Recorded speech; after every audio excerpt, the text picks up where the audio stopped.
أهلي، أولادي، لستم أنتم فقط.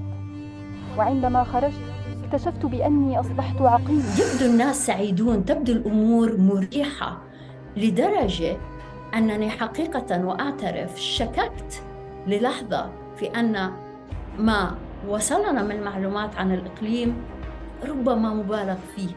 عشرات قصص الاضطهاد والمئات من معسكرات الاعتقال، أصابع الاتهام كلها موجهة إلى النظام الصيني، لكن ما هي حقيقة الواقع؟ هل هذه الروايات مبالغ بها؟ كان علينا التدقيق في الكثير من المعلومات وملاحقة الشهادات والشهود بأسئلة تفصيلية استمعت إليها أنا شخصياً، وثائق وصور وفيديوهات حصلنا عليها، عملية بحث ومتابعات قادت فريق العمل إلى صورة قاتمة جداً. وسط هذا العالم الفائض بالحريات والقيم الإنسانية ثمة من يسجن، يعذب، يغتصب، ثمة من تسلب حريته وحرية معتقداته. ثم ضربني ليه؟ فين ابني يموت ليه؟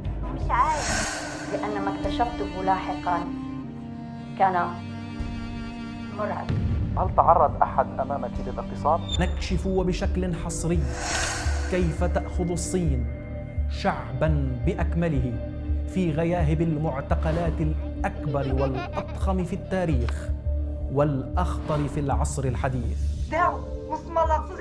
ونكشف أيضاً عن صور وشهادات ووثائق بالصوت والصورة توثق لفظائع ارتكبتها الصين بحق شعب بأكمله في سجن الصين العظيم. تركستان الشرقية، الخاصرة الغربية لجمهورية الصين الشعبية، يبلغ عدد سكانها بحسب أرقام الحكومة الصينية حوالي 21 مليون نسمة، منهم 11 مليونا من المسلمين ينتمون أساساً إلى عرق الإيغور وبعض الأقليات مثل الكازاخي والقرغيزي والتتاري والأوزبك والطاجك، على مساحة جغرافية ضخمة تقدر ب1.8 ملايين كيلومتر مربع.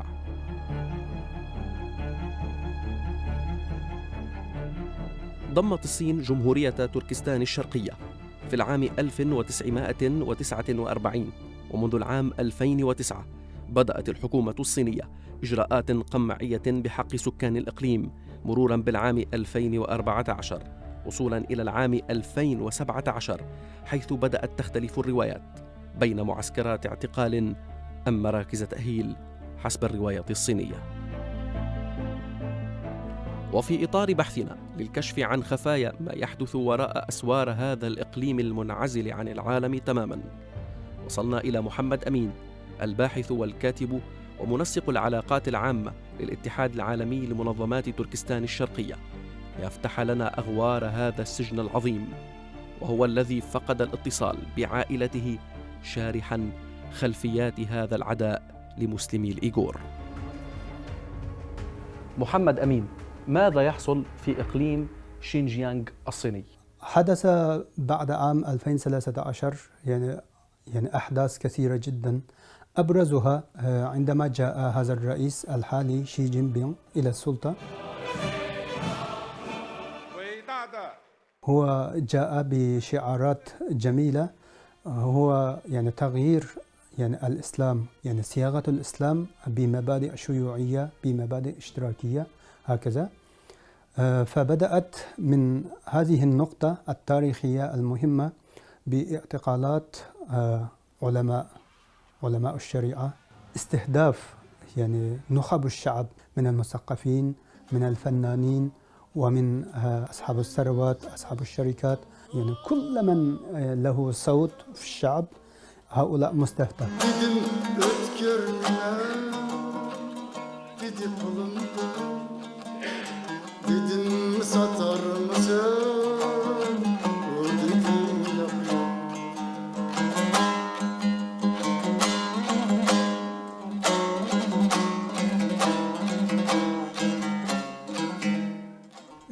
ومن ثم بدأت هذه الحرب بكل أنواعها، معالم دينية، معالم إسلامية، حتى مساجد وكتب دينية، يعني كل ما يتعلق بالإسلام.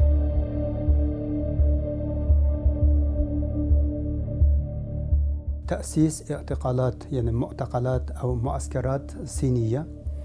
يعني هذه المعتقلات يعتبر أنها يعني أسوأ سجون في العالم. الصين في البداية سمت مراكز التدريب، مراكز التأهيل السياسي، معناه يعني تأهيل شعب الأيغور، شعب تركستان الشرقية، يعني بمبادئ شيوعية، بمبادئ اشتراكية، ويعني غسل دماغهم من الهوية الإسلامية.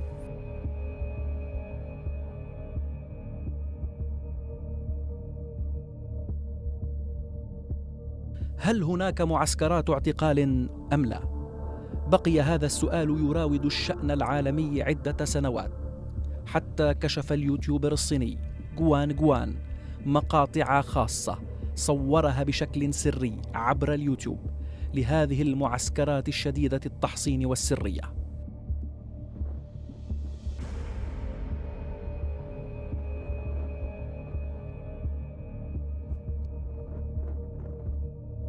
تواصلنا مع نهاد جريري التي استطاعت عام 2019 متخفية الوصول إلى إقليم شينجيانغ، والتي وثقت زيارتها بالصوت والصورة، وكشفت لنا كيف استطاعت الصين أن تخفي هذه الجريمة الكبرى.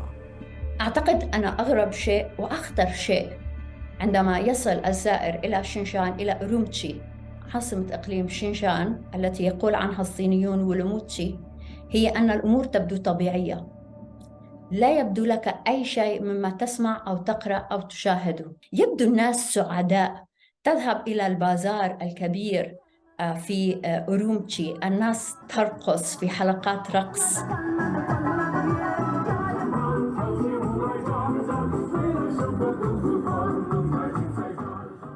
كرنفال دائم ومستمر طوال ساعات النهار، مواصلات متوفرة، شوارع نظيفة فارهة، بنايات بأشكال غريبة، والمنتزهات رائعة خضراء فيها أشياء لا تراها في أي مكان آخر.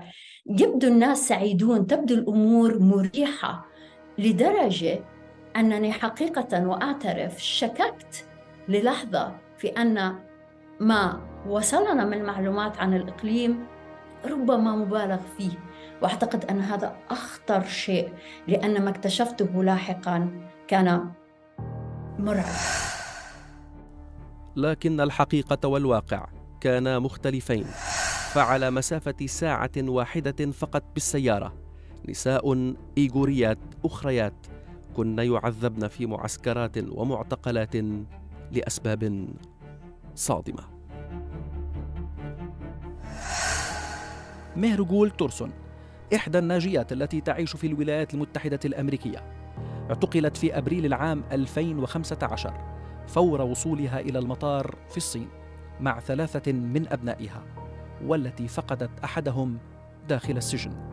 استطعنا أن نوثق شهادتها معنا أيضا. أنا دخلت سجن صين 3 مرة، بعد إنه عذبني وأسأل كتير حاجات، أنت مسلم، أنت عارف صلي وكتير حاجات، وبعدين أضرب، وبعدين في إلكتريك، وبعدين آخر أنا بيقول أنا مش مسلم، وأسأل كتير حاجات، أبوك عارف مسلم إسلام وحاجات، عندك في البيت في سجادة، عندك في البيت في قرآن، وبعدين آخر ضربني كتير أنا ودني هنا اطلع كتير بالدم ومش عارف سما، يعني مش قادر، يعني مش عايزة أعيش خلاص. أنا قلت قتلني يا ابن الكلب، قتلني، أنا مش عايزة أعيش يا رب، ربنا يشوف كل حاجة. بعدين هما بيقول أنت قول لرب، فين ربك؟ قولي لي ربك تيجي هنا، لو هو قوي مني أكتر صادق أنت دلوقتي، أنا رب هنا، إحنا حكومة صيني رب، وشي جين بينغ رب، إحنا عايش، إحنا خليك أنت عايش، أنت عايش، إحنا خليك أنت موت، أنت موت دلوقتي، فين هو ربك؟ ما رأيته في أورومتشي، ورأيته أيضا في توربان، ورأيته في قشقر. الصلاة مسألة، مجرد أن تسأل عن مسجد هذا سؤال مرعب للشخص المسؤول، وهذه تجربة أيضا مرعبة لك كسائل أن تمر بكل هذه الحوارات. من أنت؟ ماذا تريد؟ لماذا تريد أن تصلي؟ يعني هذه أمور نحن في عالمنا العربي والإسلامي لا نفكر فيها، لا يخطر ببالنا أن يسألنا شخص هذه الأسئلة، لكن في شنجان كارثة.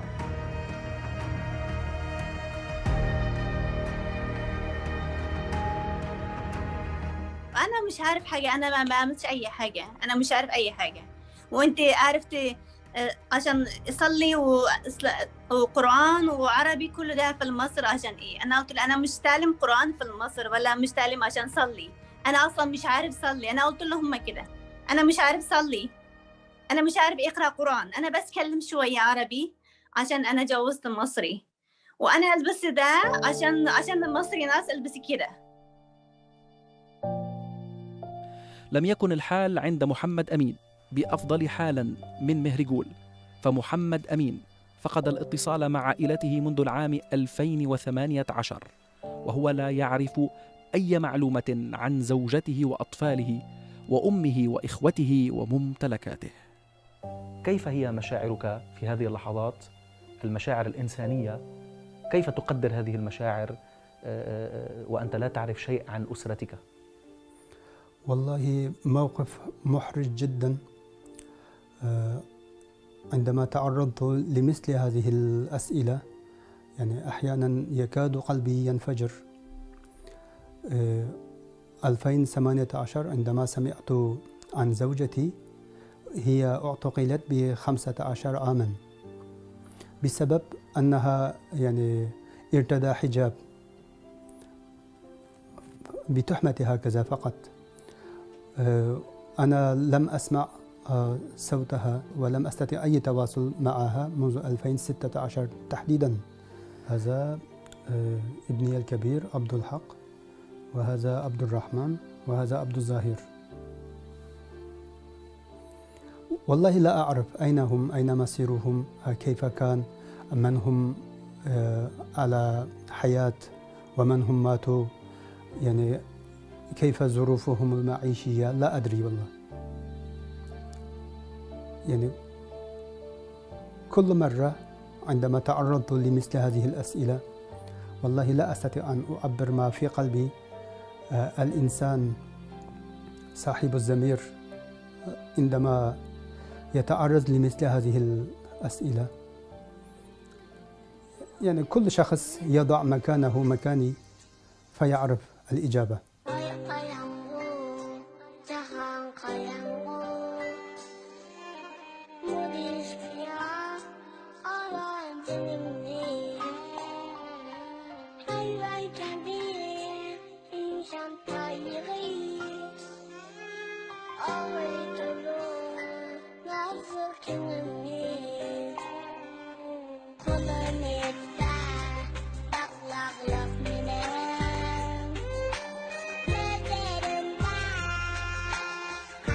هذه كذلك من شواهد عيون من تركستان.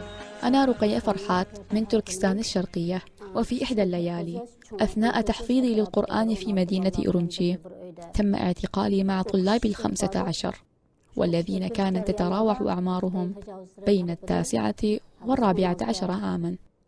استمروا باستجوابنا دون منحنا أي وقت للنوم أو الراحة فيه، فكانوا يأخذوننا للاستجواب حتى بعد منتصف الليل، وطبعا لم يخلو الاستجواب من التعذيب، فكانوا يعذبوننا عن طريق الكهرباء، الضرب بالعصي وخلع الأظافر، كما أنهم كانوا يحرقون أجسادنا عن طريق سجائرهم. جولبهار ناجية من معتقلات الإيغور أيضا ضممنا شهادتها إلى شهادة مهرجول وشهادات أخرى لنقاطع الأحداث ونجيب على السؤال: هل أساليب التعذيب ممنهجة ومن ترتيب الحكومة لقمع التركستانيين، أم أنها حوادث فردية عابرة؟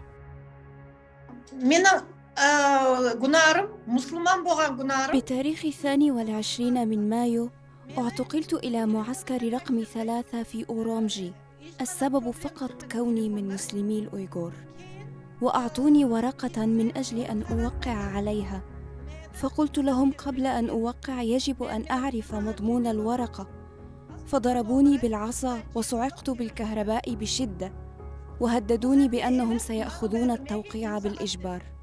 سيدة جولبهار، صفي لنا أبشع أنواع التعذيب التي مورست معك أو مع أحد المعتقلين أمامك في المعسكر. كانوا يقدموا لنا مرتين في الأسبوع أدوية لا نعرف من يقدمها لنا وما نوعها، وكنا مجبرين على تناولها، وكل 10 أيام يعطوننا إبرة لا نعرف ما هي، وبعد أخذ هذه الأدوية يتوقف الحيض عند النساء. أنا اعتقلت مع نساء أعمارهن بين 17 عاماً وحتى 72. لقد أجبرونا على تناول الأدوية الكيماوية ونحن لا نعرف ما هي، وعندما خرجت اكتشفت بأني أصبحت عقيمة، ولدي تقرير طبي موثق بذلك. علقوني على سطح الحائط وأدخلوا في عضو الذكري سلكا، كان يتم إدخال سيخ تحت الأظافر ثم نصعق بالكهرباء، كما أنهم أدخلوا أشياء أخرى في أعضائنا من الخلف. هل تعرضت للاغتصاب أو هل تعرض أحد أمامك للاغتصاب؟ أنا ومع كبر السن تعرضت للاغتصاب أيضاً، وفعلوا بي أشياء فظيعة جداً، وأعرف 67 فتاة تعرضوا لذلك أمام عيني، وقاموا باغتصابهن بشكل جماعي في بعض الأحيان. ولكن ماذا عن الظروف القاسية التي يعيشها المعتقلون داخل السجون؟ هذا ما أجابت عنه مهرجول تورسون. السجن يعني جوا صغير جدا، وبعدين في 4 كاميرا شوف احنا 24 ساعة، وبعدين في أوضة جنب صغير في مكان فتح كده، ده عشان زي باثروم زي حمام. طبعا في حد عايز ده استحمي كله يشوف حاجات هناك، وكاميرا شوف. طبعا جوا ما فيش مية عشان نغسل وشنا ولا أشرب. بعدين الساعة 7 وكلهم يفتح السجن في 2 باب بهاد حديد، وبعدين نديل احنا ستيم بريد زي كلب، احنا نجيب كلب حاجات كده. وبعدين احنا ياخد هذا الستيم بريد برضه مش سهل، احنا لازم بكلم زي تشاينيز بيقول انا غلطان، انا في بترجمة كده تنبيه سمكان كانجو سويان برنزي فوفا جايو سويان، ده معناها أنا عارف أنا غلطان، أنا عارف أنا في ذنب عشان أنا داخل هنا، بس أنا غير نفسي، أنا I become good person، بس ده بالصيني لازم بسرعة perfect words وبسرعة. فكتير ويقول أنا طبعا أنا في تعليم في الصين مع صينيين، أنا عارف ده سهل حافظ، أنا حافظ. في كتير ويقول ست كبيرة هم مش عارف يتكلم، مش عارف حافظ، مش عارف يقول إيه بقها برضو مش عارف، عشان احنا كله كلم ويقول كده مش سنين، هم مش عارف ياخد برده، هم ما فيش عشان هو مش كلم امشي، ما فيش فود، ما فيش طعام. بس ساعات احنا نجيب حبه شويه كده، دي اللي هي لو الكاميرا شوف هو بقى ياخد احنا ضربه برا عشان انت دي اللي هي طعامك ليه. Of how the Chinese are imprisoning huge numbers of the mostly Muslim minority Uyghurs. Hundreds of thousands, possibly more than 1 million Muslim minorities, including the Uyghurs. Where ethnic Uyghurs, most of them Muslims, have been unlawfully detained and mistreated. في 31 من أغسطس آب 2022 وفي آخر يوم من ولاية المفوضة السامية لحقوق الإنسان حينها ميشيل باشليت، خرج تقرير الأمم المتحدة لحقوق الإنسان إلى النور. جاء فيه وتحدث البعض أيضاً عن أشكال مختلفة من العنف الجنسي، بما في ذلك بعض حالات الاغتصاب التي تؤثر بشكل رئيسي على النساء. تضمنت هذه الروايات إجبار الحراس على ممارسة الجنس الفموي في سياق استجواب المعتقلين، وأشكالا مختلفة من الإذلال الجنسي، بما في ذلك التعري القسري. وبالمثل وصفت الروايات الطريقة التي حدثت فيها حالات الاغتصاب خارج الزنازين في غرف منفصلة بدون كاميرات. حاولنا التواصل معها في 10 من كانون الأول 2022، ردت بالإيجاب بداية، وعند ربطنا بالمسؤول الإعلامي لديها السيد جوستافيو حاول الأخير المماطلة والمراوغة، حتى أرسل بتاريخ 3 من كانون الثاني 2023 رسالة اعتذار السيدة باشلت عن الحديث حول القضية. أستاذ محمد، كم عدد المعتقلين المقدرين داخل هذه المعسكرات؟ يمكننا أن نقول في هذا الموقف استنادا على تقارير دولية، أولا في عام 2018 أعلنت يعني الأمم المتحدة أن عدد المعتقلين قرابة 1,000,000 أويغوري من شعب الأويغور فقط 1,000,000. في عام 2019 أعلنت من قبل عدة صحفيين الدوليين الذين زاروا تركستان الشرقية بدعوة الصين أن عددهم 3 ملايين معتقل. 3 ملايين معتقل؟ نعم. داخل السجون؟ نعم، داخل السجون وداخل هذه المخيمات معتقلات. وحسب تقارير محلية من طرف منظمات تركستان الشرقية في كندا، في تركيا، وفي أوروبا، في عدة دول، يوثقون بأن المعتقلين يزيد عددهم 8 ملايين أويغوري.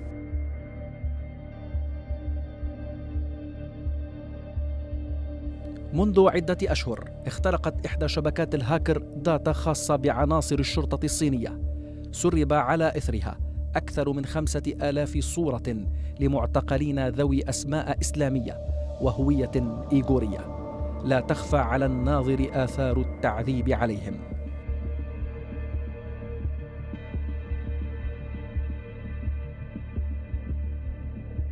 وفي الوقت الذي كانت تمتلئ فيه السجون بالمعتقلين من الإيغور، كانت إجراءات طمس الهوية الإيغورية على أشدها في الشوارع والمساجد، حيث بلغ عدد المساجد التي هدمت أكثر من 16,000 مسجد.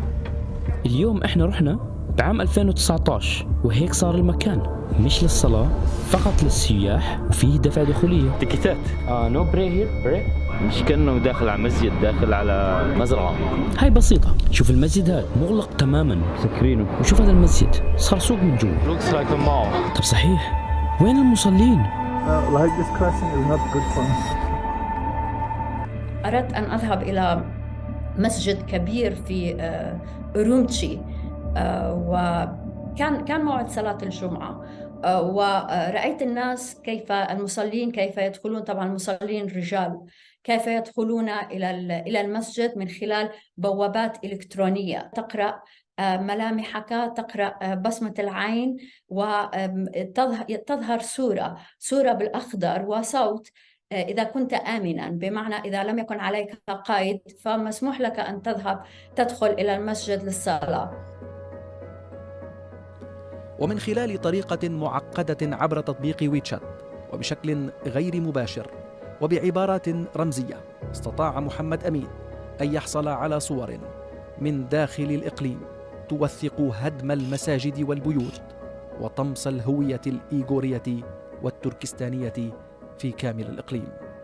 حتى الموت لم يسلموا من الاضطهاد، فالصور وثقت عمليات نبش القبور وإجبار الإيغور على إحراق الجثث ضاربين عرض الحائط، قيم المسلمين في تكريم موتاهم.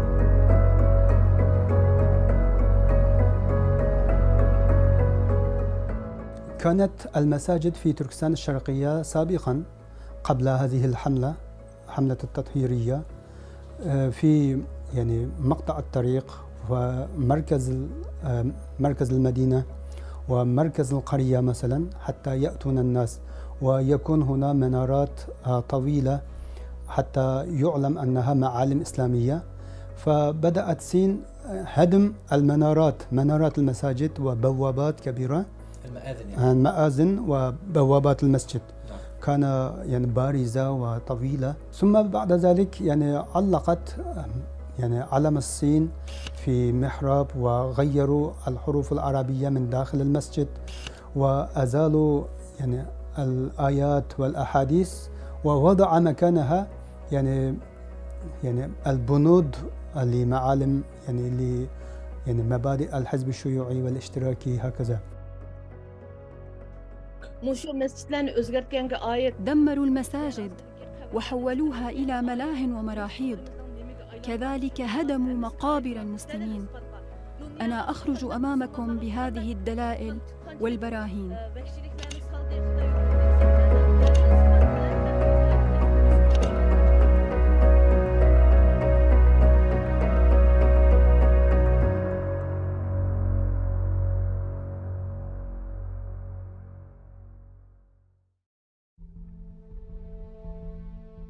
في ظل انقطاع التواصل مع إقليم يساوي ثلث الصين مساحة، استطاع بضعة شهود الخروج من السجن، مما أثار تساؤلنا عن الآلية التي يمكن أن يخرج المرء فيها من المعتقل حياً وسط هذه القسوة والإجرام. The interview that she has given to Radio Free Asia and everything is lie. And that report says that the report of Global Times recently reported from one of the re-education camps of Xinjiang that the situation, the report described it completely different. أنا خرجت من السجن عشان ولادي. جوزي مش مصري، مش صين. ولادي مش من صين، هم باسبورت مصري. بعد كده هم روحوا حكومة immigration وأسأل كل حاجات، وبعد immigration شفت أيوة صح يعني ميرقول داخل 3 ولد معها 2015 في بيجينغ مطار. بعد هي عندهم في 3 مصري بيبي. أنا لم أكن أتوقع أن أنجو من هذه المعسكرات وهذا الجحيم الصيني، لكن زوجي من الجنسية الباكستانية طالب الحكومة الباكستانية بالتدخل، وفعلاً تدخلت السفارة والقنصلية الباكستانية في الصين وأجبرتهم على إطلاق سراحي ونجوت.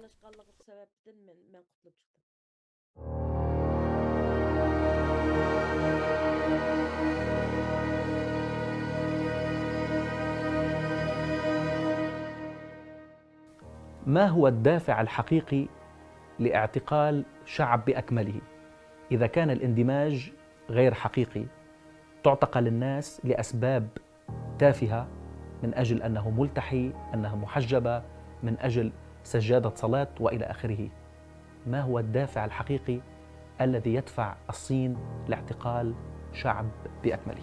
الدافع الحقيقي أولاً يعني كباحث سياسي، يعني منطقة أو إقليم تركستان الشرقية إقليم استراتيجي بالنسبة للصين. الصين خاصة بعد مجيء يعني هذا الرئيس الحالي إلى السلطة بدأت بإعلان مشروع طريق الحرير. طريق الحرير يأتي من الصين إلى تركستان، ثم يوزع من تركستان إلى 3 طرق، طرف إلى روسيا وطرف إلى تركستان الغربية، قزاقستان، قرغيزستان، وهنا خط آخر يأتي عبر باكستان إلى يعني موانئ غوادار. موانئ غوادار هي استؤجرت من قبل الصين. يعني هذه الخطوط 3 لطريق الحرير البرية كلها يعني محطة رئيسية هو تركستان الشرقية. Are you really surprised by sanctions? I'm not surprised by the decision of the British government, but I feel disappointed and I strongly opposed to this move because this is a totally wrong decision.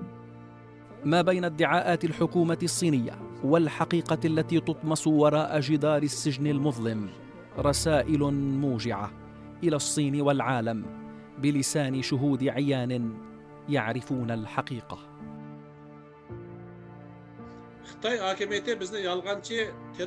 الصين دائما تقول للعالم الخارجي: نحن التركستانيون كاذبون. هل هذه الأحداث كلها كذب؟ أنا أقول يمكن للصين أن تنشر هذه الوقائع التي تحدث داخل السجون، كونها مقيدة بالكامل ومسجلة عبر الكاميرات. يكفي أن ينشروا نصف ساعة فقط من هناك لنرى من هو الكذاب فعلا. ماذا تريد أن تقولي للحكومة الصينية أولا، وماذا تريد أن تقولي للعالم الإسلامي؟ أنا أقول للحكومة الصينية: الأويغور ليسوا إرهابيين، أنتم الإرهابيون. يجب أن تغلق هذه المعسكرات، فأنا اعتقلت مع فتيات في 12 و13 من عمرهن. الإرهابيون أنتم، فلا بد لشعب الأويغور أن يعيش كإنسان حر. أنا أقول للعالم العربي والعالم الإسلامي أن ينصروا إخوانهم الأويغور ويقفوا معهم، وكذلك أدعو العالم كله أن يقاطعوا بضائع الصين، لأن كل البضائع الصينية فيها دم الأويغور في تركستان الشرقية. البنات اللواتي اعتقلت معهن قالوا لي: أوصلي رسالتنا بأن يقاطعوا الصين ويقفوا معنا، لكي يكون هذا الكلام شاهداً عليهم يوم القيامة. ماذا تودين أن تقولي للحكومة الصينية وللعالم الإسلامي وللعالم العربي؟ أقول للحكومة الصينية بأن هذه الأرض، أرض تركستان الشرقية، لنا، ويوماً ما إن شاء الله سنعود ونستردها من أيديكم، ولن نتنازل عنها أبداً. سنقف يوم القيامة أمام الله ونشهد بأنكم وقفتم مع هذا النظام الكافر ضدنا. هنا الملايين من شعب تركستان الشرقية الآن استشهدوا تحت الإبادة الجماعية.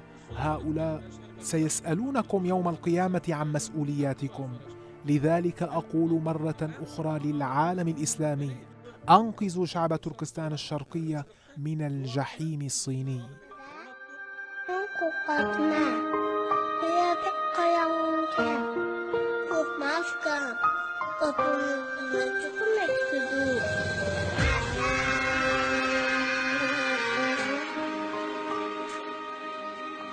Babam tüm dua etsek tüm çocuklar için okuyabilir miyiz?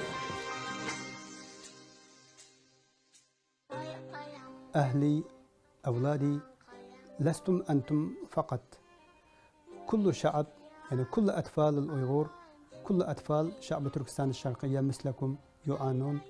اصبروا اصبروا.